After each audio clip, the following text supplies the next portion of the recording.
महाभारत एक ऐसा महाकाव्य है जिसके बारे में यह कहा जाता है कि जो कुछ भी महाभारत में वर्णित है वो विश्व में सब कहीं है, और जो महाभारत में वर्णित नहीं है वो विश्व में कहीं नहीं है। महाभारत के बारे में हम और आप सब जानते हैं कि ये कौरव और पांडवों के बीच की दास्तान है और परमात्मा श्री कृष्ण इसमें आए हुए थे। जैसा कि आप सबको पता है कि गांधारी, जो दुर्योधन दुशासन की मां थी, वो गांधार राज की कन्या थी, अत्यंत सुंदर थी। और हस्तिनापुर का राजकुमार धृतराष्ट्र, वे जन्मांध थे। वो सुंदर तो नहीं थे किंतु अत्यंत बलशाली थे। जैसे सौंदर्य का अपना बल होता है, वैसे ही जन बल हो, ज्ञान बल हो, धन बल हो या बाहुबल हो, बल का भी अपना सौंदर्य होता है। किंतु इसके बाद भी बलवान व्यक्ति की सहज प्रवृत्ति होती है कि वो सुंदरता की ओर आकर्षित होता है। तो हस्तिनापुर ने अपने बल के दम पर गांधार नरेश को विवश किया कि वो अपनी रूपमती कन्या गांधारी का विवाह हस्तिनापुर के राजकुमार धृतराष्ट्र के साथ कर दें। अपेक्षाकृत कम शक्तिशाली व्यक्ति को सर्वशक्तिशाली व्यक्ति की बात माननी ही पड़ती है। सो गांधार राज ने विवशता पूर्वक अपनी पुत्री गांधारी का विवाह धृतराष्ट्र के साथ कर दिया। इस बात की जानकारी जब उनकी कन्या गांधारी को हुई तो वे विषाद से भर गई। उन्हें लगा कि उनके जैसी अनुपम सुंदरी को अब अपना पूरा जीवन एक ऐसे व्यक्ति के साथ बिताना होगा जो उसके सौंदर्य को देख ही नहीं सकता। धृतराष्ट्र बलवान तो है किंतु उसे संसार का ज्ञान ही नहीं है। वो मात्र अपने स्व को ही संसार मानता है, और यह सर्वमान्य सत्य है कि स्व केंद्रित व्यक्ति को संसार का सौंदर्य दिखाई ही नहीं देता। इसलिए वो स्वयं के अलावा किसी अन्य को अपने हृदय में स्थान नहीं देता। रूप हो, अरूप हो या कुरूप, सबके मन में यह इच्छा होती है कि वो भले ही किसी को ना देख पाए, किसी को ना सराह पाए, किंतु संसार उसके अस्तित्व को देखे ही नहीं बल्कि सराहे भी।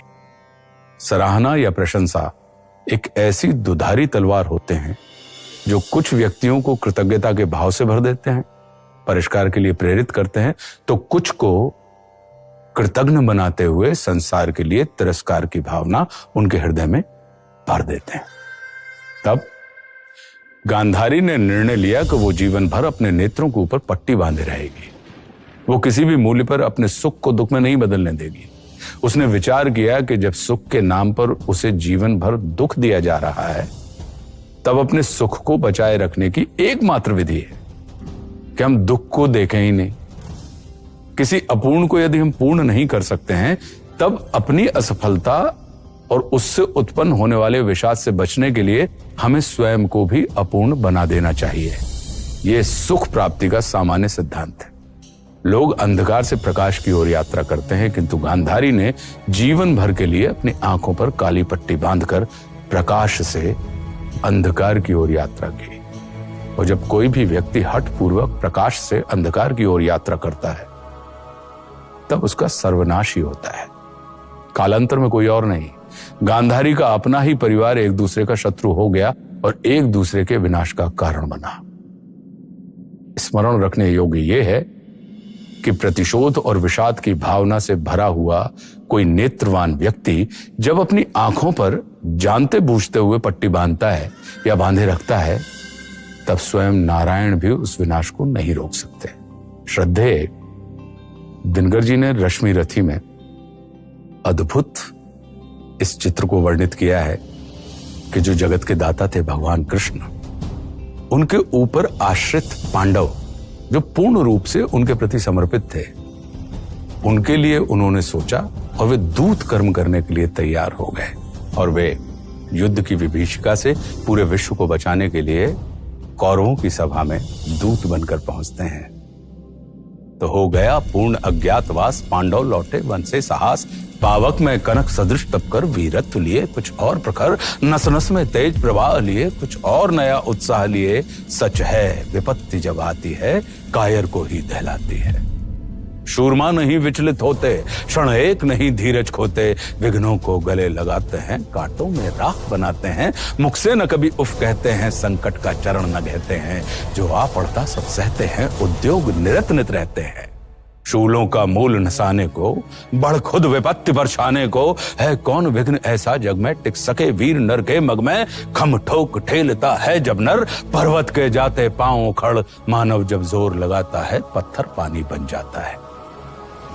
गुण बड़े एक से एक प्रखर हैं छिपे मानवों के भीतर, मेहंदी में जैसे लाली हो, वर्तिका बीच उजियाली हो, बत्ती जो नहीं जलाता है, रोशनी नहीं वह पाता है। पीसा जाता जब इक्षुदंड, झरती रस की धारा अखंड, मेहंदी जब सहती है प्रहार, बनती ललनाओं का श्रृंगार, जब फूल पिरोए जाते हैं, हम उनको गले लगाते हैं। वसुधा का नेता कौन हुआ? वसुधा का नेता कौन हुआ? भूखंड विजेता कौन हुआ? अतुलित यशक्रेता कौन हुआ? नव धर्म प्रणेता कौन हुआ? जिसने न कभी आराम किया, विघ्नों में रहकर नाम किया, जब विघ्न सामने आते हैं, सोते से हमें जगाते हैं। जब विघ्न सामने आते हैं, सोते से हमें जगाते हैं, मन को मरोड़ते हैं पल पल, तन को झंझोड़ते हैं पल पल, सतपथ की ओर लगाकर ही जाते हैं हमें जगाकर ही। वाटिका और वन एक नहीं, आराम और रण एक नहीं, वर्षा अंधड़ आतप अखंड, पौरुष के हैं साधन प्रचंड, वन में प्रसून तो खिलते हैं, बागों में शाल न मिलते हैं, कंकरियां जिनकी सेज सुघर, छाया देता केवल अंबर, विपदाएं दूध पिलाती है, लोरी आंधियां सुनाती है, जो लाक्षागृह में जलते हैं वे ही शूरमान करते हैं। बढ़कर विपत्तियों पर छा जा मेरे किशोर, मेरे ताजा, जीवन का रस छन जाने दे, तन को पत्थर बन जाने दे, तू स्वयं तेज भयकारी है, क्या कर सकती चिंगारी है। वर्षों तक वन में घूम घूम, बाधा विघ्नों को चूम चूम, सह धूप घाम पानी पत्थर, पांडव आए कुछ और निखर, सौभाग्य न सब दिन सोता है, देखें आगे क्या होता है। मैत्री की राह बताने को, सबको सुमार्ग पर लाने को, दुर्योधन को समझाने को, भीषण विध्वंस बचाने को, भगवान हस्तिनापुर आए, पांडव का संदेशा लाए। दो न्याय अगर तो आधा दो, दो न्याय अगर तो आधा दो, पर इसमें भी यदि बाधा हो तो दे दो केवल 5 ग्राम, रखो धरती अपनी तमाम, हम वहीं खुशी से खाएंगे, परिजन पर असी न उठाएंगे।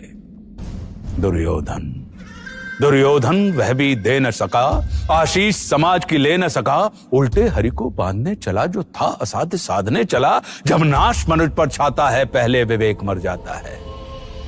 हरि ने भीषण हुंकार किया, अपना स्वरूप विस्तार किया, डगमग डगमग दिग्गज डोले, भगवान कुपित होकर बोले, जंजीर बड़ा कर बांध मुझे, हाँ हाँ दुर्योधन बांध मुझे।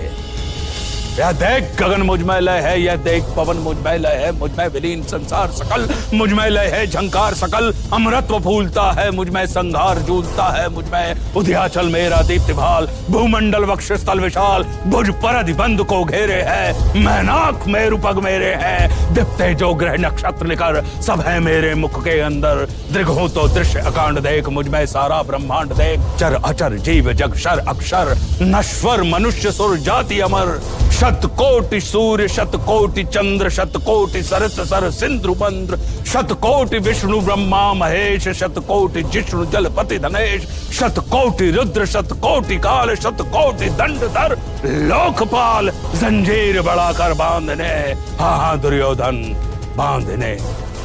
भूलोक अतल पाताल देख, गत और अनागत काल देख, यह देख जगत का आदि सृजन, यह देख महाभारत का रण, मृतकों से पटी हुई भू है, पहचान कहाँ उसमें तू है।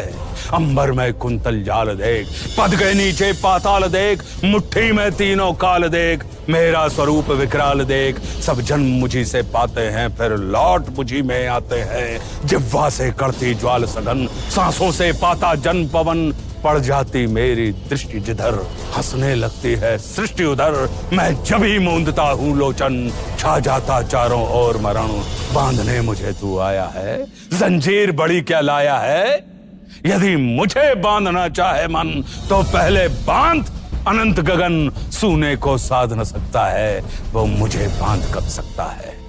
इत वचन नहीं तूने माना, मैत्री का मूल्य न पहचाना, तो ले मैं भी अब जाता हूं, अंतिम संकल्प सुनाता हूं। याचना नहीं अब रण होगा, जीवन जय या कि मरण होगा। टकराएंगे नक्षत्र निकर, बरसेगी भू पर वहनी प्रकर। पण शेष नाग का डोलेगा, विकराल काल मुंह खोलेगा। दुर्योधन रण ऐसा होगा, फिर कभी नहीं जैसा होगा। भाई पर भाई टूटेंगे, विषवाण बूंद से छूटेंगे। वायश्रगाल सुख लूटेंगे, सौभाग्य मनुज के फूटेंगे। आखिर तू भूषा ही होगा, हिंसा का पर्दा ही होगा। सभा सन सब लोग डरे, चुप थे या थे बेहोश पड़े। केवल दो नर न अघाते थे, धृतराष्ट्र विदुर सुख पाते थे। कर जोड़ खड़े प्रमुदित निर्भय, दोनों पुकारते थे जय जय।